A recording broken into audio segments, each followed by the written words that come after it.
morning students.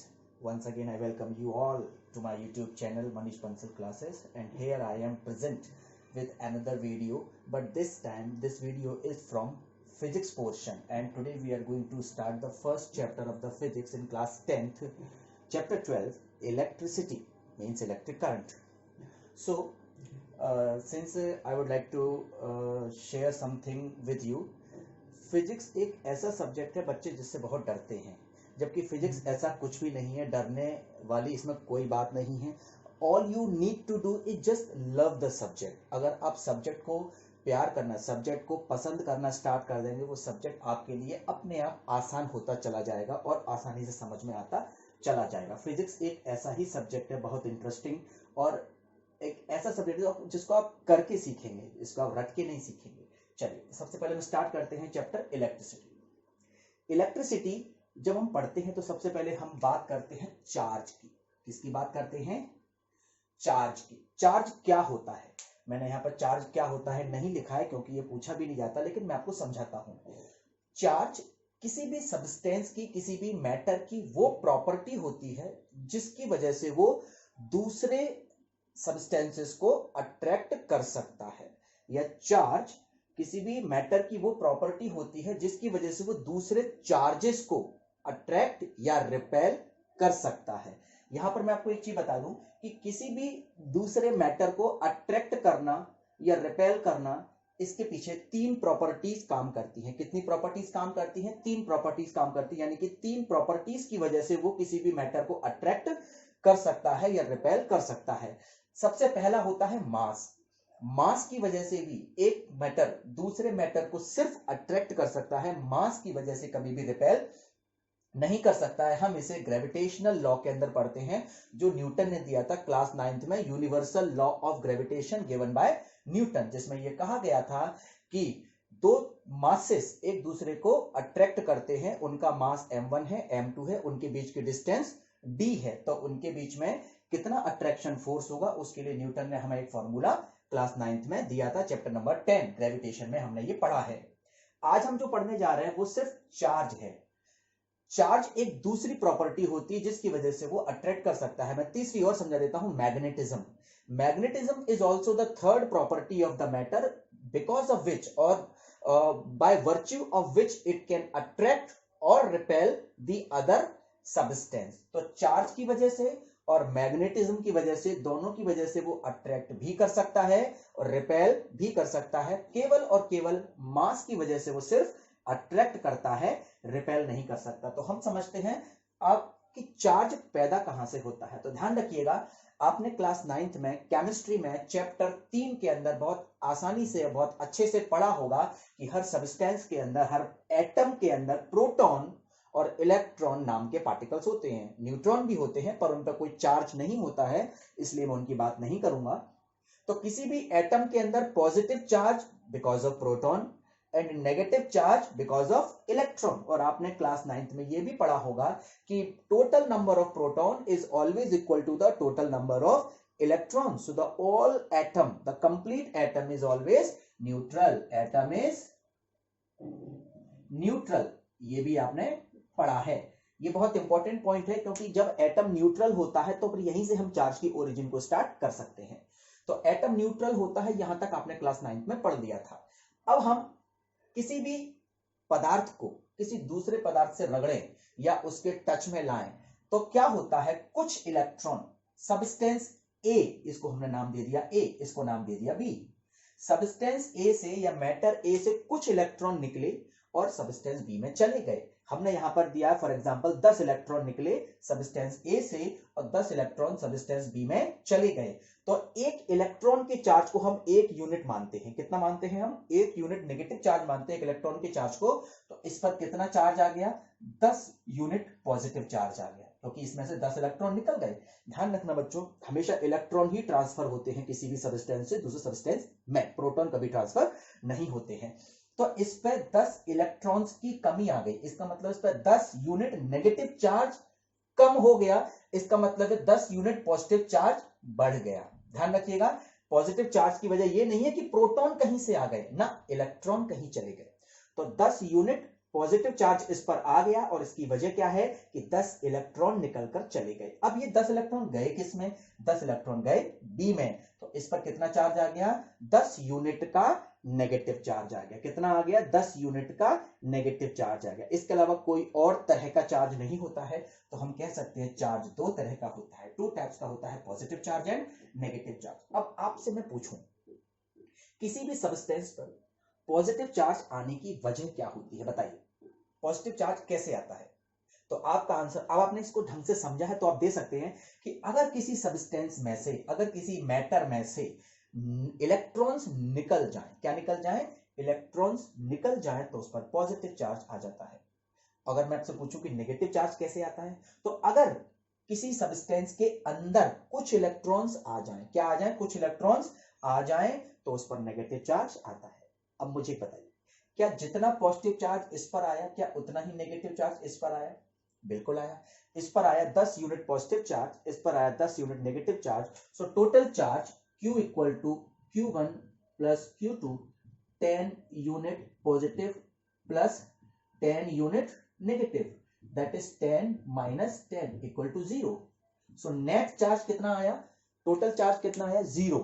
तो यहां पर टोटल चार्ज 0 आएगा, क्योंकि जब भी चार्ज का ट्रांसफर होता है तो हमेशा जितना चार्ज पहली बॉडी पर पॉजिटिव आ रहा है उतना ही चार्ज दूसरी बॉडी पर नेगेटिव आएगा। तो टोटल चार्ज कितना हो जाएगा, हमारा 0 चार्ज हो जाएगा। अच्छा, अब हम बात करते हैं कि एक इलेक्ट्रॉन पर चार्ज कितना होता है।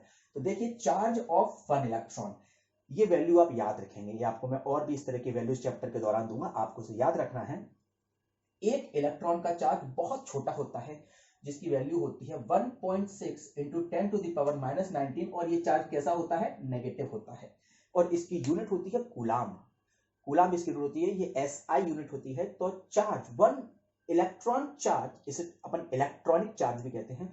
So electronic charge is negative charge. कौन सा चार्ज, नेगेटिव चार्ज। अब क्लास 9 से पढ़ते आ रहे हैं, इलेक्ट्रॉन पर नेगेटिव, प्रोटॉन पर पॉजिटिव, और न्यूट्रल कौन होता है, न्यूट्रॉन। तो एक इलेक्ट्रॉन का चार्ज कितना होता है, 1.6 into 10 to the power minus 19। ध्यान रखिएगा, ये माइनस 19 कूलाम चार्ज बहुत छोटा चार्ज होता है, ठीक है।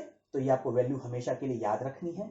अब मैं आपसे कहूं कि इस पे से 10 इलेक्ट्रॉन निकल गए, थोड़ा ध्यान लगाइएगा, ये आपको न्यूमेरिकल में कंसेप्ट काम आएगा, क्योंकि बच्चे फिजिक्स में न्यूमेरिकल से बहुत डरते हैं, जबकि ऐसी कुछ बात नहीं है, इनके सवाल बहुत आसान होते हैं।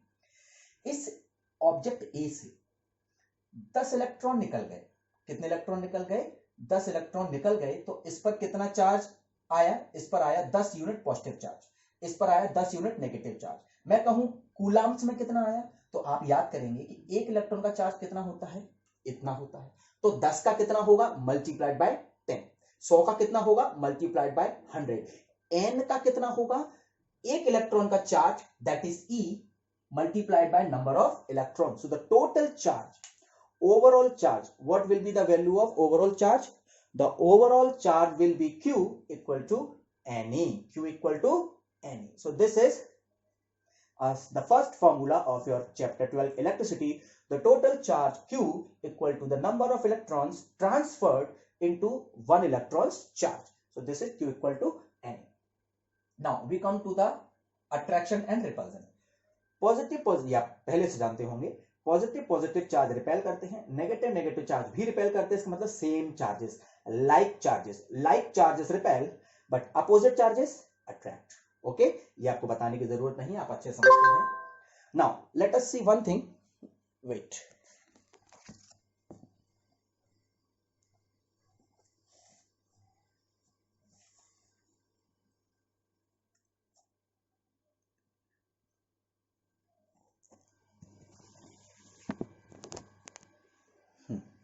now just see what is the number of electron in 1 coulomb charge. एक कूलाम चार्ज में कितने इलेक्ट्रॉन होते हैं, तो हम यहां से देख सकते हैं, ये सिंपल सा इक्वेशन सॉल्व करके हम निकाल सकते हैं। सबसे पहले तो आप ये देखिए, हमें दिया क्या है, हमें दिया है एक coulomb charge, that is this value has been given.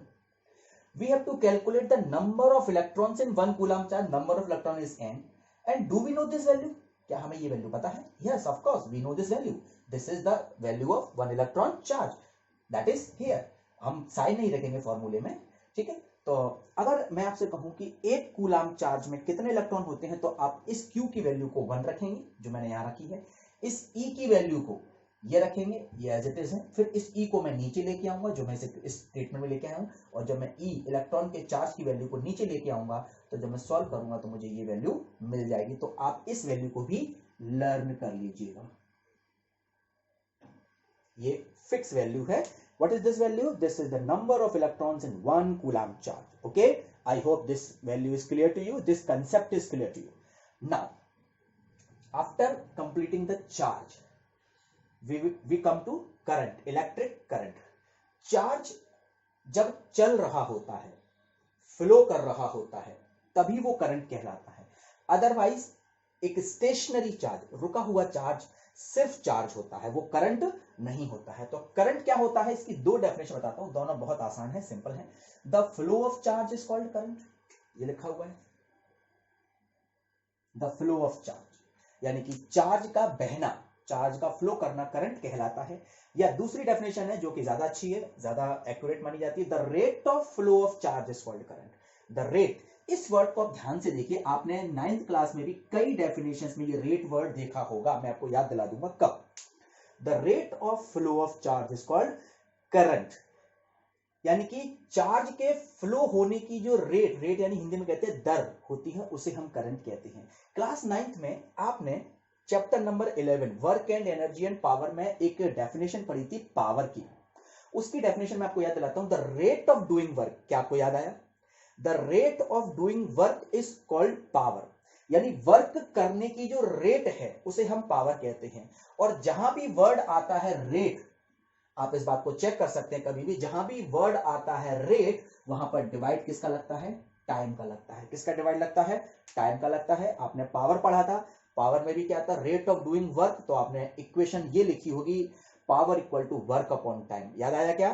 Power equal to work upon time. तो यहां पर भी क्या होगा, अगर वर्ड रेट आया है तो इसका मतलब है टाइम का डिवाइड तो लगेगा ही लगेगा। अब रेट किसकी? चार्ज की, चार्ज के फ्लो होने की। तो ऊपर क्या आएगा?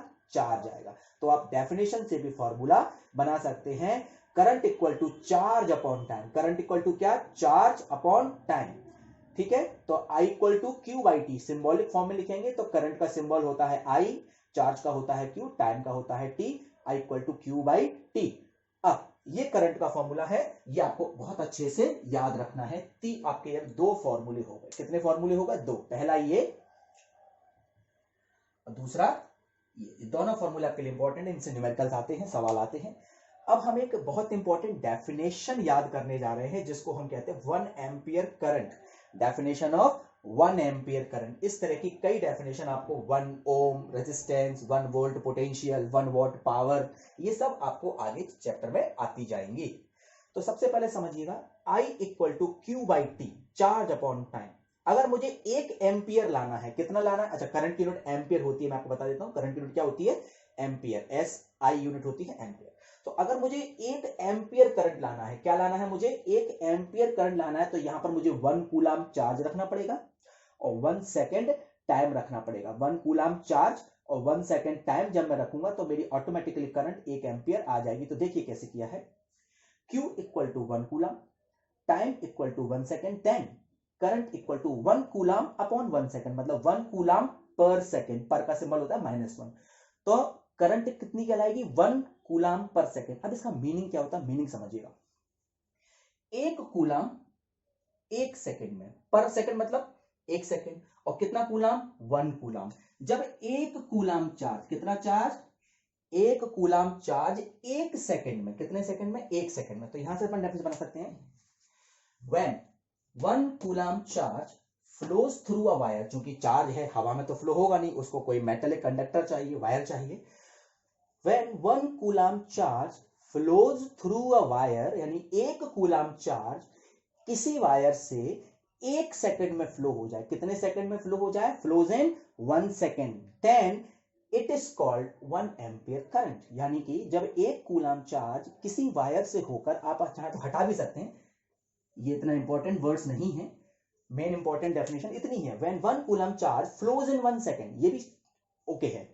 When 1 coulomb charge flows in 1 second, it is called 1 ampere current। कितनों को ये डेफिनेशन कठिन लग रही है? क्या ये डेफिनेशन टफ है? क्या आपको समझ में नहीं आ रही है? ये बहुत आसान डेफिनेशन है, सिर्फ इतना याद रखना है कि चार्ज कितना होगा 1 एम्पियर के लिए, 1 कूलम, और कितने सेकंड में फ्लो होगा, 1 सेकंड। तो हम इसको क्या कहेंगे, 1 एम्पियर करंट कहेंगे। आई होप आपको ये अभी तक का करंट का कंसेप्ट समझ में आया होगा। इसके आगे का वीडियो हम कल बनाएंगे और उसमें हम आगे के टॉपिक्स को कवर करेंगे। तो फिजिक्स से डरिए नहीं, फिजिक्स को अच्छे मन से पढ़िए, इंटरेस्ट से पढ़िए एंड लव द फिजिक्स। आप फिजिक्स को लव करिए, ये फिजिक्स आपको बहुत अच्छे से आसानी से आती रहेगी। वीडियो अच्छा लगे, पढ़ाने का तरीका अच्छा लगे तो चैनल को सब्सक्राइब कीजिएगा। थैंक यू, जय हिंद।